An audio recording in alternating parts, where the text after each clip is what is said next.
Quel est le point commun entre un agriculteur de Malempré, qui a développé une boucherie à la ferme, et un banquier et propriétaire à Ciney?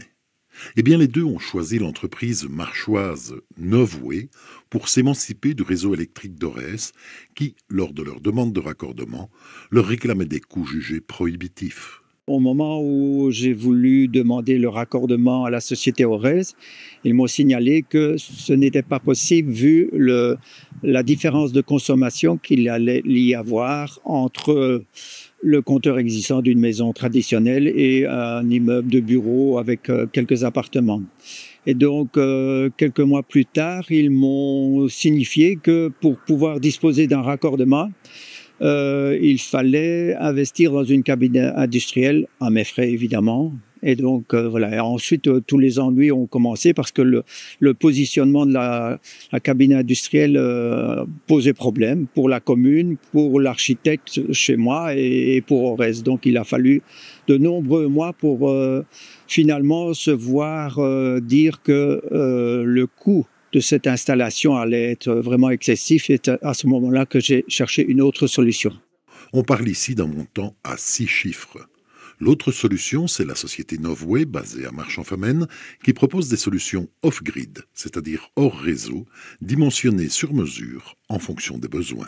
Nous faisons les études nous-mêmes et donc on regarde la configuration du site, on regarde la consommation du site, la puissance nécessaire que l'on doit donner à l'installation en instantané, et on dimensionne aussi bien la partie photovoltaïque que batterie, que des onduleurs pour la partie donc puissance instantanée, et à ce moment-là on choisit quel est le type de système qui permettra, lorsqu'on est dans la période où il y a moins de soleil, qui permettra de réalimenter les batteries en électricité. À Malempré, commune de Manet, un agriculteur qui a développé la boucherie à la ferme, donc avec des chambres froides, grosses consommatrices de courant, s'est vu demander 26 000 € hors TVA pour pouvoir se raccorder au réseau. Lui aussi a choisi de faire appel au savoir-faire de Novway. On a 85 panneaux solaires d'une puissance de 35 kW crête. On a ensuite des batteries. Et alors, on a un groupe électrogène de secours pour quand il fait trop mauvais et que les panneaux ne suivent pas. Ça s'annonce rentable. Évidemment, ici, toute l'installation nous a coûté grosso modo 56 000 €, quelque chose comme ça, si je me souviens bien. Et là, évidemment, on ne devait plus payer le courant. Donc, c'est pas compliqué quand on est allé trouver notre banquier pour avoir cette somme-là en plus que le prix initial de notre prêt. Il n'a même pas chipoté. Il nous a dit tout de suite, tiens, les voilà.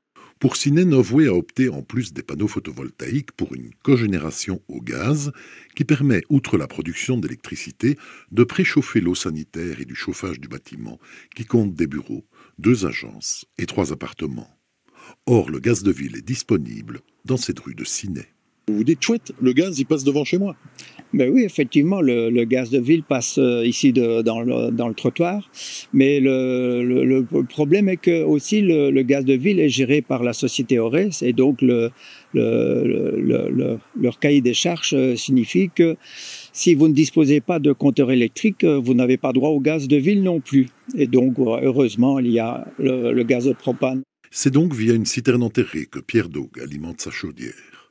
Selon nos informations, Orès s'apprête à demander aux communes actionnaires plusieurs milliards pour redimensionner son réseau.